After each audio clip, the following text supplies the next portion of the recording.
الحمد لله نحمده ونستعينه ونستغفره ونؤمن به ونتوكل عليه ونعوذ بالله من شرور أنفسنا ومن سيئات أعمالنا من يهده الله فلا مضل له ومن يضلله فلا هادي له ونشهد أن لا إله إلا الله وحده لا شريك له ونشهد أن سيدنا وسندنا وشفيعنا وحبيبنا ومولانا محمدا عبده ورسوله أما بعد فأعوذ بالله من الشيطان الرجيم بسم الله الرحمن الرحيم تبارك الذي بيده الملك وهو على كل شيء قدير الذي خلق الموت والحياة ليبلوكم أيكم أحسن عملا وهو العزيز الغفور الذي خلق 7 سماوات طباقا ما ترى في خلق الرحمن من تفاوت فارجع البصر هل ترى من فطور الآية حضرات علماء کرام، بزرگوں، نوجوان دوستو، اللہ تعالیٰ نے ہم سب کو ایمان کی دولت عطا فرمائی اور نبی آخر الزماں کے صدقے طفیل میں قرآن جیسی عظیم الشان نعمت عطا فرمائی۔ اللہ تعالیٰ نے اس مبارک سورت میں جس کا نام سورہ ملک ہے، اور بھی کئی نام ہیں، اس سورت کی پہلی آیت میں اللہ نے فرمایا کہ بڑی بابرکت ہے وہ ہستی جس کے قبضے قدرت میں حکومت ہے، راج سلطنت ہے۔ راجہ کون ہے؟ فرمایا اللہ، اور کوئی راجہ نہیں ہے، حقیقی راجہ شہنشاہ مطلق۔ باقی بادشاہ ہیں دنیا میں جو ہے بادشاہ لوگ ہیں، شہنشاہ صرف اللہ، بادشاہوں کے بھی بادشاہ۔ الیس اللہ باحکم الحاکمین، سب سے بڑے حاکم، سلطان السلاطین، احکم الحاکمین اپنے کو اللہ فرما رہے ہیں کہ مجھ سے بڑا کوئی نہیں ہے۔ تبارک الذی بیدہ الملک، بڑے سے بڑے بادشاہ کو دیکھیے کہ خود ان کی اپنے اوپر نہیں چل پا رہی ہے اور اوپر وہ کیا چلائیں گے۔ ایک بادشاہ چاہتا ہے کہ اس کے سر میں بال نہ اگے، اس لیے کہ ہر 3-4 مہینے میں بنانا پڑتا ہے، لب کاٹنے پڑتے ہیں، مونچھ تراشنے پڑتے ہیں، ناخن بڑھ جانے پر ناخن کاٹنے پڑتے ہیں۔ وہ چاہتا ہی نہیں ہے کہ یہ سب بڑھے، مگر اس کی نہیں چلتی، اسی کی چلتی ہے۔ تبارک الذی بیدہ الملک، اور جو شہنشاہ مطلق ہوتا ہے نا، وہ قادر مطلق بھی ہوتا ہے، اسی لیے فوراً فرمایا وَهُوَ عَلَى كُلِّ شَيْءٍ قَدِيرٌ، اور وہ ہر شے پر قادر ہے۔ ہم لوگوں نے بچپن میں بار بار پڑھا اِنَّ اللَّهَ عَلَى كُلِّ شَيْءٍ قَدِيرٌ، وہی مضمون ہے کہ اللہ ہر چیز پر قادر ہے۔ قادر، قدرت کیا چیز ہے یہ؟ التي تتعلق بالضدين الوجود والعدم، قدرت اللہ کی وہ صفت ہے جو بیک وقت دو ضدوں سے متعلق ہو جائے، دونوں سے تعلق رکھے، وہ موجود کرنا بھی جانتا ہو اور فنا کرنا بھی جانتا ہو۔ خواجہ شیرازی نے فرمایا وہ دنیا وجود میان دو عدم، کہ خود یہ دنیا ایک وجود ہے دو عدم کے درمیان، پہلے نہیں تھی دنیا، بعد میں نہیں ہوگی دنیا، بیچ میں ہے یہ دنیا۔ تو دنیا کو کس نے بنایا؟ دنیا کو کس نے بسایا؟ اللہ نے۔ تو اللہ جو چیز موجود نہیں ہوتی ہے اس کو موجود کر دیتے ہیں، اور جو موجود ہو جاتی ہے اس کو فنا بھی کرنا جانتے ہیں۔ اسی لیے اللہ کو قادر مطلق کہا جاتا ہے۔ تبارک الذی بیدہ الملک وہو علی کل شیء قدیر۔ اور کوئی بات اللہ یوں ہی نہیں کہتا، دلیل دے دے کے سمجھاتا ہے، اپنی قدرت اپنے بندوں کے دلوں میں بٹھاتا ہے تاکہ قدرت میں غور کرنے سے اللہ کی محبت پیدا ہو جائے۔ جو بندہ اللہ کی قدرت میں غور کرے گا، اللہ کی بنائی ہوئی مخلوقوں میں غور کرے گا، تو اللہ تک پہنچنا اس کے لیے آسان ہو جائے گا۔ اللہ تک پہنچنا، علماء نے فرمایا کہ اللہ میں غور مت کرنا، کیونکہ اللہ کی ذات تو غیب الغیب ہے، وراء الورا ہے۔ لا تدرکہ الابصار وہو یدرک الابصار وہو اللطیف الخبیر۔ وہ بڑا باریک بھی ہے، اس کو کوئی اپنی عقل سے نہیں سمجھ سکتا، ہاں اس کو سمجھنے کے لیے اس کی پیدا کی ہوئی جو مخلوقات ہیں ان میں غور کرنا پڑے گا۔ اسی لیے اللہ نے اپنی قدرت کو قرآن مجید میں پھیلا کر بیان فرمایا، وَهُوَ عَلَى كُلِّ شَيْءٍ قَدِيرٌ۔ دو الذی کے ذریعے سے اللہ اپنی قدرت کو بتاتے ہیں۔ الذی خلق الموت والحیاة، یہ پہلا الذی ہے، اس کے بعد ایک اور الذی آئے گا۔ یہ ایک الذی دوسرے الذی کی تشریح کے لیے ہے، اس کی وضاحت کے لیے ہے۔ اللہ فرماتے ہیں کہ میری قدرت کو بوجھنا چاہتے ہو، سمجھنا چاہتے ہو، آؤ میں بتاتا ہوں میں کیسا قادر مطلق ہوں۔ فرمایا اسی نے موت کو اور زندگی کو پیدا کیا، مرنے اور جینے کے سسٹم کو اسی نے وجود عطا کیا۔ یہ نہیں کہ اپنے آپ کوئی بچہ پیدا ہو رہا ہے، کوئی بچی پیدا ہو گئی کسی گھر میں، یا کوئی انتقال کر رہا ہے، نہیں، سب اللہ کا ایک نظام ہے۔ اسی نظام کے تحت میں اللہ کا حکم جب جیسا ہوتا ہے ویسا اس دنیا میں اس کا ظہور ہوتا ہے۔ موت کو اسی نے بنایا۔ جب اللہ نے موت کو پیدا کیا تو یہ مسئلہ حل ہو گیا کہ اللہ کبھی نہیں مریں گے، کیونکہ اگر اللہ موت کو نہیں پیدا کرتے، موت بہت پہلے سے ہوتی تو اللہ بھی مر جاتے، نعوذ باللہ۔ لیکن موت تو مخلوق ہے، جیسے ہم مخلوق ہیں، آسمان مخلوق ہے، زمین مخلوق ہے، چاند سورج ستارے سب کا سب مخلوق ہے، کم و بیش 18,000 مخلوقات ہیں، سب مخلوق۔ تو اللہ خالق ہے اور موت مخلوق ہے، بعد میں پیدا ہوئی، تو اللہ کو کیسے موت آئے گی؟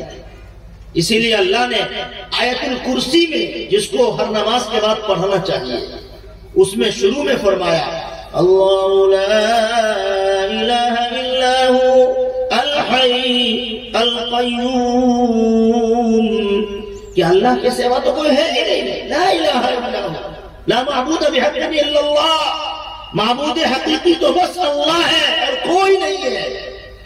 یہ جھوٹی بادشاہت ہے، دنیا میں جھوٹا نعرہ لگ رہا ہے، حقیقی بادشاہت تو بس اللہ کی ہے۔ چنانچہ قیامت میں جب دنیا ختم ہو جائے گی اور ساروں کو سب کو اللہ دوبارہ زندہ کریں گے اپنے سامنے، بڑے بڑے بادشاہ بھی اس میدان محشر میں ہوں گے، بڑے بڑے تاج رکھنے والے سروں پر گھوم رہے ہوں گے، وہ اکڑنے والے اور غرور کرنے والے اس وقت میں سر جھکائے بیٹھے ہوں گے۔ اللہ فرمائیں گے این الملوک این الجبارون این المتکبرون لمن الملک اليوم، آج کس کی بادشاہت ہے؟ آج کس کی شہنشاہیت ہے ذرا بتاؤ تو صحیح. قرآن کہتا ہے کہ کوئی جواب کہیں سے نہیں آئے گا، خود اللہ ہی جواب ارشاد فرمائیں گے. للہ الواحد القہار، ایک اکیلے غلبے والے اللہ کی حکومت ہے. یوم لا تملک نفس لنفس شیئا والامر یومئذ للہ. تمام تر اختیارات کے مالک اللہ ہی رہ جائیں گے. مالک یوم الدین، وہی بدلے کے دن کا مالک ہے. تو مالک تو اللہ ہے. عارضی طور پر کچھ دنوں کے لیے اللہ نے کچھ کو مالک بنایا، بادشاہ بنایا، تو بعض بادشاہوں کا دماغ 7ویں آسمان پر چلا گیا. ان بادشاہوں میں سے ایک بادشاہ فرعون تھا. جی، اس کو شبہ ہو گیا اپنے بارے میں، وہ بہت لمبا تھا، اسی لیے شاید کہا گیا کہ اگر بہت ہی لمبا ہو جائے، اتنا لمبا کہ ہم لوگ نہیں سمجھ سکے، تو وہ احمق ہی ہوتا ہے. کلو طویل احمق، ہر طویل کے لیے نہیں ہے، اس جیسے طویل کے لیے ہے، فرعون جیسے طویل کے لیے. واقعی وہ احمق تھا. اس نے کیا کہا؟ انا ربکم الاعلی، کہ سب سے بڑا پروردگار میں ہوں. اتنا بڑا اس نے گھوٹالہ کیا اس دنیا میں آ کے کہ اس نے نعرہ بلند کیا کہ سب سے بڑا رب میں ہوں. وہ نہیں چاہتا تھا دریائے نیل میں ڈوبنا، لیکن جب موسیٰ علیہ السلام اور ان پر ایمان لانے والوں کو ختم کرنے کا فیصلہ کر دیا تو اللہ نے بھی اس کے نیست و نابود کرنے کا فیصلہ کر دیا. وہ ڈبو دیا گیا کہ نہیں ڈبو دیا گیا. اور ایک اور فرعون تھا، ابو جہل اس کا نام تھا، سبھی لوگ جانتے ہیں. وہ بھی سوچ لیا تھا کہ صحابہ کو بھگا چکے ہیں مکہ سے مدینہ اور ملک حبشہ اور کہاں کہاں جہاں کہاں، اب تو ہمارا ہی راج چلے گا، کسی کا نہیں ہے. تو سن 2 ہجری میں وہ چلا تھا 350 کلومیٹر دور، مدینہ منورہ سے 150 کلومیٹر کی دوری پر بدر کے میدان میں. آخر اس کا خاک غرور میں ملا کہ نہیں ملا؟ مل گیا. ہم اور آپ جانتے ہیں کہ ہٹلر نے بھی بڑا ظلم کیا، بڑے عزائم اس کے بلند بلند تھے، لیکن وہ خود ہی خودکشی پہ مجبور ہوا. ایک وقت ایسا آیا. اس لیے کبھی ڈرنا گھبرانا نہیں ہے. اللہ کی حکومت اور اللہ کی بادشاہت کو تسلیم کیجئے، سارا مسئلہ حل ہو جائے گا. فرمایا گیا کہ اللہ کے سوا تو کوئی ہے ہی نہیں. اللہ لا الہ الا ہوا. کون اللہ؟ کیسا اللہ؟ خود فرمایا الحی، وہ اللہ جو زندہ جاوید اللہ ہے، ہمیشہ رہنے والا ہے. تو ہے کا مطلب ہی ہے جس کو کبھی موت نہ آئے. قرآن نے سمجھایا ہمیں، فرمایا وَتَوَكَّلْ عَلَى الْحَيِّ الَّذِي لَا يَمُوتُ. پیغمبر صلی اللہ علیہ وسلم آپ اس ذات پر بھروسہ کیجئے جو ہے، اور ہے کا مطلب خود قرآن سے پوچھئے الذی لا یموت، جس پر موت طاری نہیں ہو سکتی. اللہ نہیں مریں گے. الذی خلق الموت والحیات، اسی نے تو موت کو پیدا کیا، اسی نے زندگی کو پیدا کیا. کیوں پیدا کیا موت اور زندگی کا یہ سسٹم؟ کیوں بنایا اس نے؟ تو اللہ نے اس کی وجہ قرآن میں بیان فرمائی. ارشاد فرمایا کہ یہ پوری دنیا کا جو نظام ہے نہایت چست، نہایت درست. کہیں کوئی انگلی رکھنا بھی چاہے تو انگلی نہیں رکھ سکتا ہے. خدا رحمان کی یہ تخلیق ہے. مَا تَرَى فِي خَلْقِ الرَّحْمَنِ مِن تَفَاوُتٍ. اے پیغمبر صلی اللہ علیہ وسلم، خدا رحمان کی تخلیق میں آپ کو کہیں کوئی خلل نظر نہیں آئے گا. بار بار نظر اٹھا کے دیکھیے آسمان کو، کہیں کوئی سوراخ ہے، کہیں کوئی پھٹن ہے، کہیں ریپیئرنگ کی کوئی ضرورت ہے. کتنے سارے بلب اللہ نے لگائے ہیں اور سیارے اور کہکشاں اللہ نے چمکتے دمکتے پیدا فرمائے ہیں. اللہ نے دعوت دی ہے قرآن میں کہ ذرا قدرت کے نظارے دیکھو تو صحیح.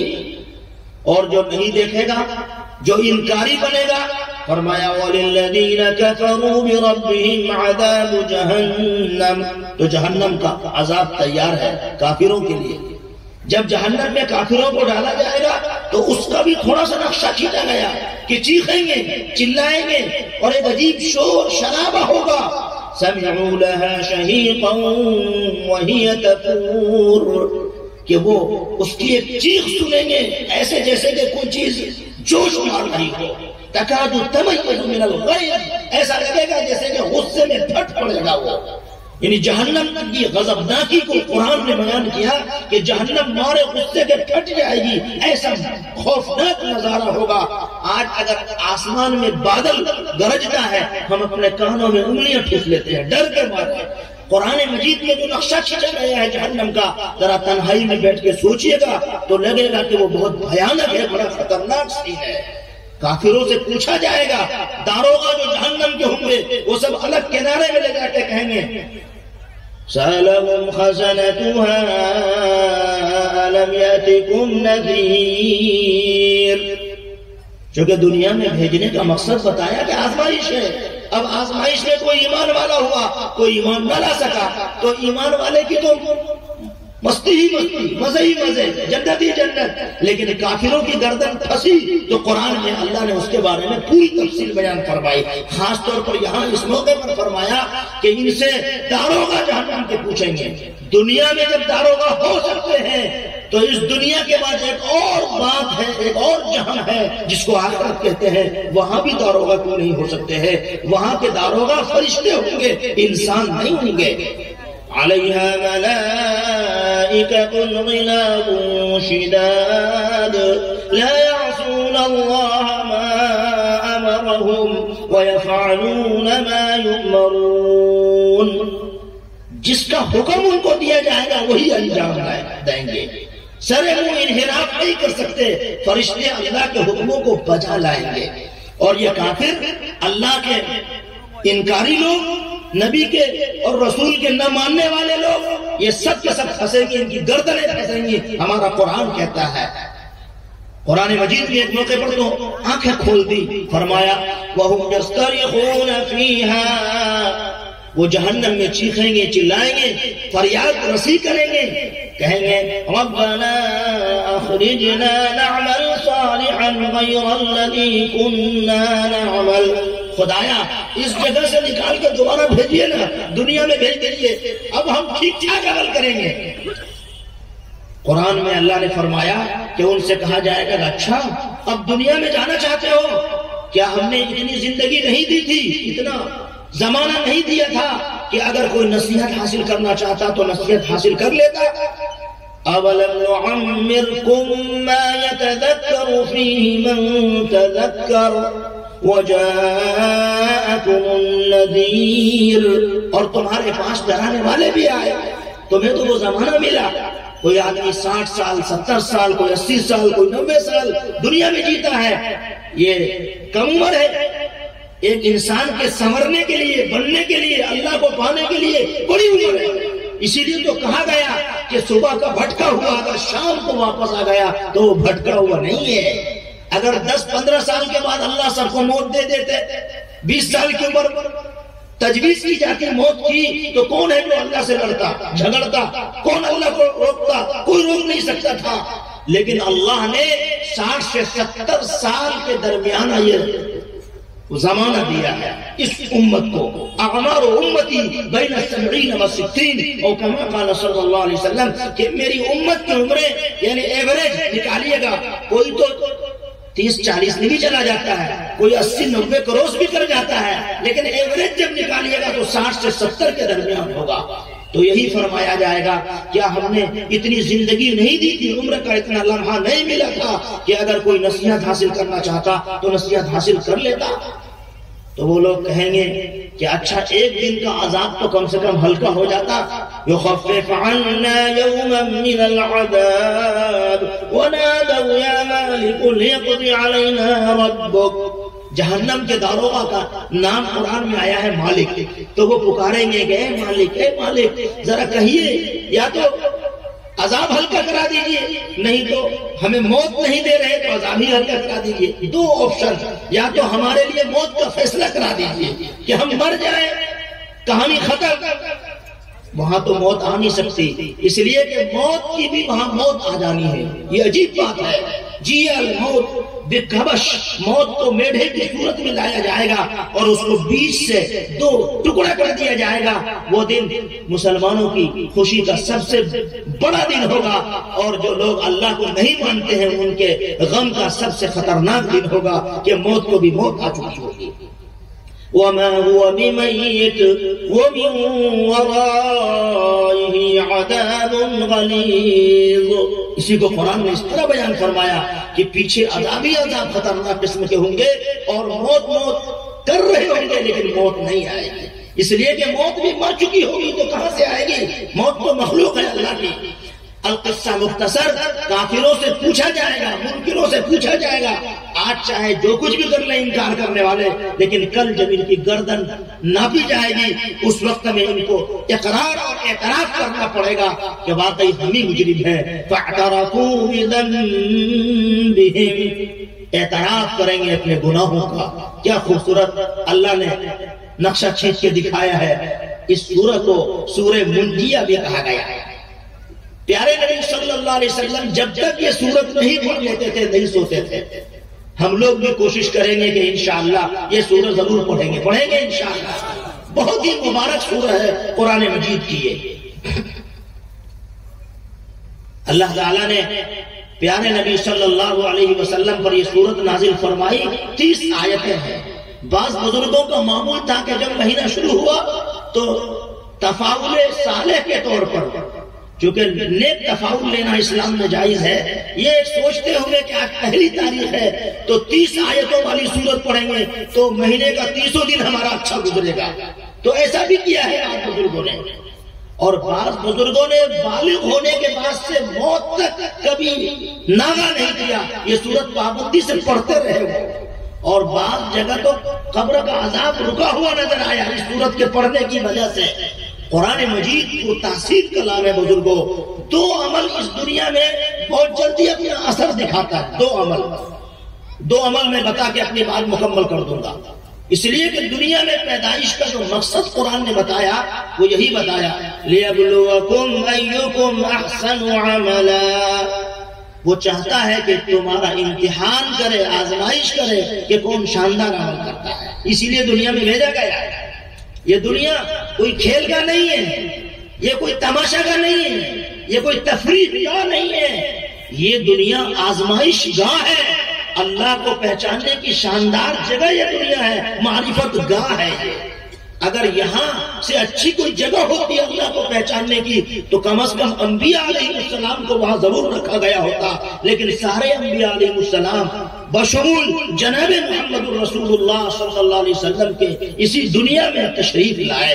اس کے معنی یہ کہ اللہ چاہتے ہیں کہ اس دنیا میں رہ کر بندے مجھے پہچانیں، مجھے جانیں کہ میں کون ہوں، میں کیسا اللہ ہوں۔ تو امتحان کے لیے اللہ نے دنیا میں بھیجا، اور امتحان ہوگا عمل کا، تو ہم لوگ عمل والا بنیے۔ کیا بنیے؟ عمل والا۔ ہاں، آج بہت سے لوگ طرح طرح کی پریشانیاں سناتے ہیں۔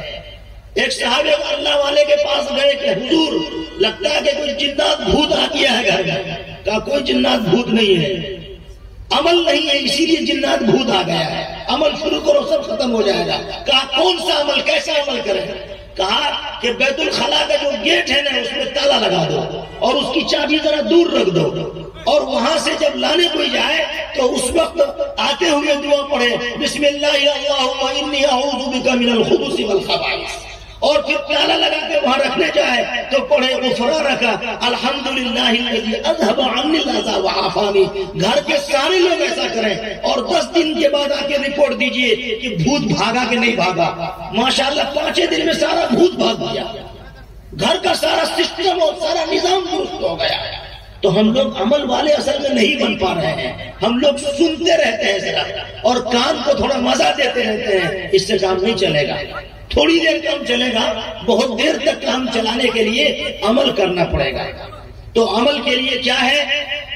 ایک تو یہ ہے کہ جو جتنا قرآن شریف پڑھنا جانتے ہیں پڑھتے رہیے، اور تھوڑا تھوڑا سیکھ کر کے اور زیادہ پڑھنا جانیے قرآن شریف۔ آج ہمارا مکان شاندار ہے، ہماری دکان شاندار ہے، سب کچھ شاندار ہے، اگر نہیں ہے تو قرآن شاندار نہیں ہے۔ بتائیے افسوس کی بات ہے کہ نہیں ہے؟ دماغ میں بعض بوڑھوں نے جوانوں نے بھی بٹھا رکھا ہے کہ وہ تو بچہ سب نے مدرسہ میں پڑھتا ہے، ہماری عمر تو بیت گئی، ختم ہو گئی۔ ذرا دل پہ ہاتھ رکھ کے بتائیے کہ صحابہ نے قرآن کو اور دین کو بڑی عمروں میں سیکھا کہ نہیں سیکھا؟ 40 سال، 50 سال، 60 سال کے صحابی ہیں اور وہ دین سیکھنے میں لگے ہوئے ہیں، قرآن سیکھنے میں لگے ہوئے ہیں۔ ماشاءاللہ یہاں بھی ہمارے یہاں ہندوستان میں بہت سارے لوگ بڑی بڑی عمر کے جماعت میں جا رہے ہیں، چلے میں جا رہے ہیں، سے روزہ میں جا رہے ہیں اور دین سیکھ رہے ہیں۔ چلتا پھرتا ایک مدرسہ ہے اللہ کے فضل و کرم سے، آپ اس سے بھی فائدہ اٹھا سکتے ہیں۔ مسجد کا جو نظام ہے یہ تو خود ایک خالص عمل والا نظام ہے، اس کو مضبوط کریں۔ جیسے توسیع کا آپ نے ارادہ کیا کہ مسجد کو بہت وسیع بنائیں گے، وسعت دے دیں گے، اور نورانی مسجد ہے تو کیا کہنے، ماشاءاللہ نور ہی نور ہے، نور کے بغیر تو کام ہی نہیں چلے گا۔ نام بھی بڑا پیارا ماشاءاللہ، لیکن نور میں اضافہ کرنے کے لیے عمل کی دنیا میں آنا پڑے گا، تبھی جا کے نور میں اضافہ ہوگا، اور جب نور میں اضافہ ہوگا تو دل میں سرور پیدا ہوگا۔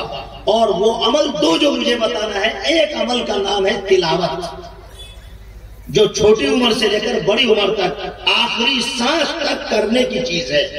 وقت کے بڑے امام سیدنا امام احمد بن حنبل رحمہ اللہ نے خواب میں اللہ کے نبی صلی اللہ علیہ وسلم کو دیکھا۔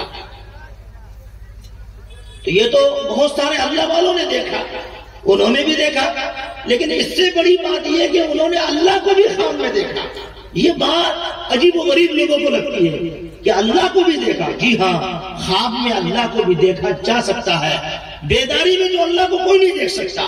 ہاں جنت میں سب لوگ دیکھیں گے، بولیے انشاءاللہ۔ ہاں، کہاں مسکن، کہاں مدفن، کہاں ہنگامہ محشر، تیری دید کی خاطر کیا کیا خاک چھانی ہے۔ اللہ کا دیدار جنت میں ہوگا، یہ بات قرآن مجید میں کئی جگہ اللہ نے فرمائی ہے۔ لَهُم مَّا يَشَاءُونَ فِيهَا وَلَدَيْنَا مَزِيدٌ۔ جنت میں جنتیوں کے لیے ساری نعمتیں ہوں گی جو وہ چاہیں گے، اور ہمارے پاس ایک اور بھی نعمت ہوگی۔ علماء فرماتے ہیں کہ وہ اللہ کا دیدار ہوگا۔ مزید کا مطلب اور بھی ایک اضافی چیز، اضافی نعمت، اور وہ اللہ کی زیارت ہوگی۔ ہر جمعہ کو اللہ اپنا دیدار کرائیں گے، ہر جمعہ کو، اور اسی لیے جمعہ کو جنت میں یوم المزید کہا جائے گا۔ حدیث شریف میں ہے یوم المزید، جمعہ کے دن کا نام جنت میں ہوگا، کیونکہ اللہ کا دیدار جمعہ جمعہ ہوگا۔ اور بعض ہستیوں کو اللہ کا دیدار روزانہ ہوگا، اور بعض ہستیوں کو اللہ کا دیدار ہر وقت ہوگا جب چاہیں گے۔ جیسے اس دنیا میں بعض اللہ والے، بعض بزرگوں کو پیارے نبی صلی اللہ علیہ وسلم کی زیارت کبھی کبھی ہوتی ہے، بعض وہ ہیں جو بیداری میں زیارت کرتے ہیں، بعض وہ ہیں جو جب چاہتے ہیں تب پیارے نبی صلی اللہ علیہ وسلم ان کے سامنے ظاہر ہو جاتے ہیں۔ یہ اتنا انہوں نے عمل کیا اور نبی صلی اللہ علیہ وسلم سے ایسا رشتہ بنایا مضبوط قسم کا کہ زیارت ہوتی ہے۔ تو اللہ کی زیارت ہوئی، معلوم کیا 12 الہ 99 مرتبہ اللہ کی زیارت ہوئی۔ کتنی دفعہ؟ 99 بار۔ ہر مرتبہ پوچھا کہ 12 الہ میں آپ کا قرب چاہتا ہوں، آپ کی نزدیکی چاہتا ہوں، کیا کروں؟ تو اللہ نے فرمایا کہ احمد قرآن کی تلاوت کرو، قرآن مجید کی تلاوت سے اللہ کا قرب ہوگا۔ تو یہ عمل ہے، بڑا خوبصورت عمل ہے، بڑا اونچا عمل ہے۔ اس کا فائدہ کیا ہوگا ابھی میں بتاؤں گا تھوڑی ہی دیر میں انشاءاللہ کہ فائدہ کیا ہوتا ہے۔ آگے دوسرا عمل سنیے، دوسرا عمل اور بڑا ہی شاندار عمل، درود شریف کی کثرت۔ پیارے نبی صلی اللہ علیہ وسلم پر درود پڑھنا ہے، ہم سب کو پڑھیں گے انشاءاللہ۔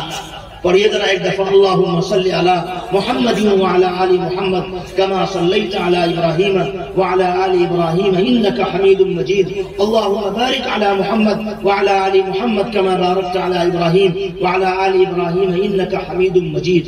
ایک بات یاد رکھیے، اللہ نے ہر نبی کا بڑا اکرام فرمایا۔ جب آدم علیہ السلام کو جنت میں پیدا کیا تو ان کا اکرام اس طرح فرمایا کہ فرشتوں کو بولا کہ حکم دیا کہ ان کا سجدہ کرو، ان کے سامنے جھکو۔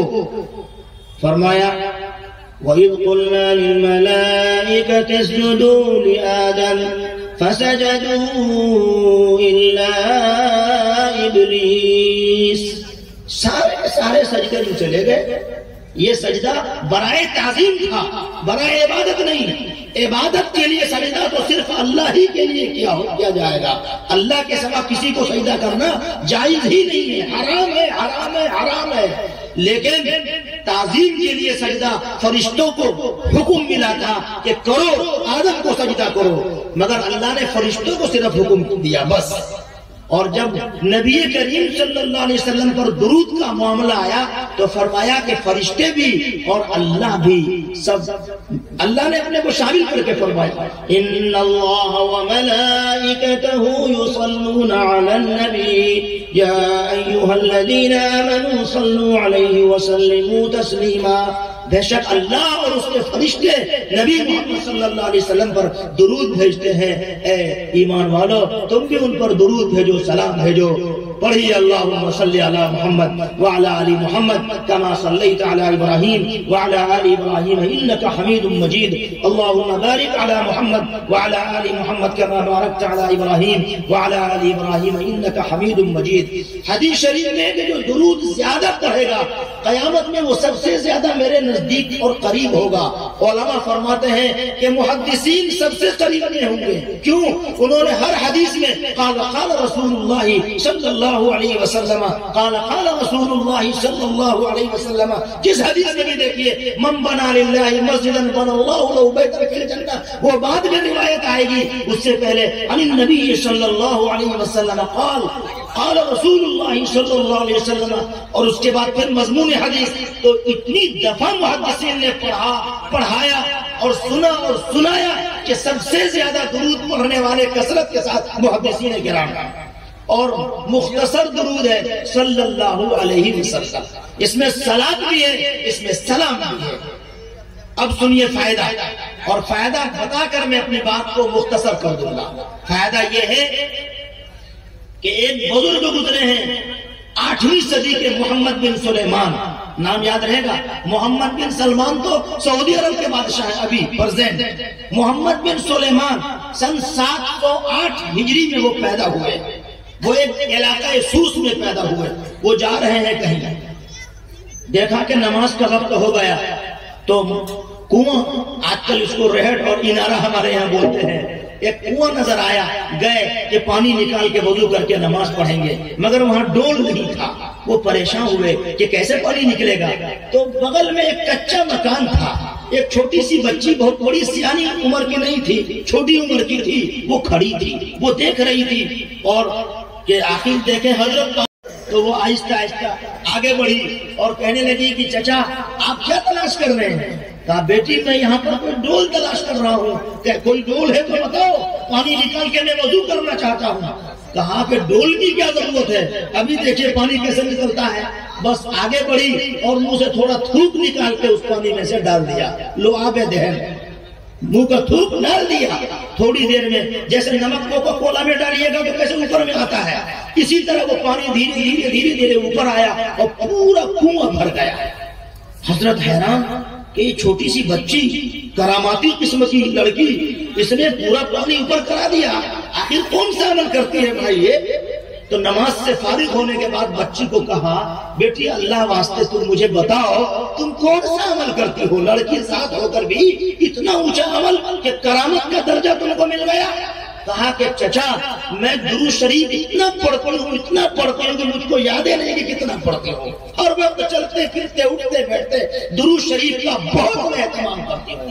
اسی وقت انہوں نے محمد بن سلیمان رحمۃ اللہ علیہ نے فیصلہ کیا کہ میں بھی پوری زندگی کو درود شریف کے لیے وقف کرتا ہوں، اور وہ آئے اور مشہور زمانہ تصنیف ایک کتاب ان کی آئی اور اس کا نام ہے دلائل الخیرات، پوری دنیا میں دھوم مچی، درود شریف پر وہ کتاب ہے ماشاءاللہ زبردست۔ روزانہ کے اعتبار سے سنیچر کے دن یہاں سے یہاں تک درود پڑھیے، اتوار کو یہاں سے یہاں، سوموار کو یہاں سے لے کر یہاں تک، منگل بدھ جمعرات جمعہ، اسی طرح سے پورے ہفتے کا انہوں نے ایک شیڈول بنایا اور پوری زندگی خوب درود پڑھا، خوب پڑھایا درود ماشاءاللہ کیا کہنے۔ اور اخیر میں جب انتقال ہوا تو جانتے ہیں انتقال سے پہلے نائی کے پاس گئے، بال وال بنوا کے پورا تیار ہو کے تب اللہ کو پیارے ہوئے۔ ابھی ہمارے شاعر صاحب فرما رہے تھے کہ اعلان کر دیا کہ ان کا انتقال ہوا، نہیں انتقال نہیں ہوا، ابھی ماشاءاللہ بھی سنائیں گے آپ کو۔ خیر تو وہ واقعی انتقال ہو کر گئے۔ اب جب ان کو دفن کیا گیا ان کی قبر میں تو علماء نے فرمایا کہ ان کی قبر سے کستوری جیسی خوشبو مہکنے لگی، سبحان اللہ، کستوری کی خوشبو آنے لگی۔ درود شریف کے لیے جو اپنے کو پورے طور پر انہوں نے وقف کیا تھا اس کی یہ برکت ظاہر ہوئی۔ اور 77 سال کے بعد، کتنے سال کے بعد؟ 77 سال کے بعد کسی وجہ سے ان کو ان کی قبر سے نکالا گیا، نقل مکانی کی گئی اور مراکش کے علاقے میں دفن کرنے کے لیے ان کی باڈی کو، جسم کو لے جایا گیا تو ان کی لاش ویسی ہی تھی جیسے 77 سال پہلے تھی۔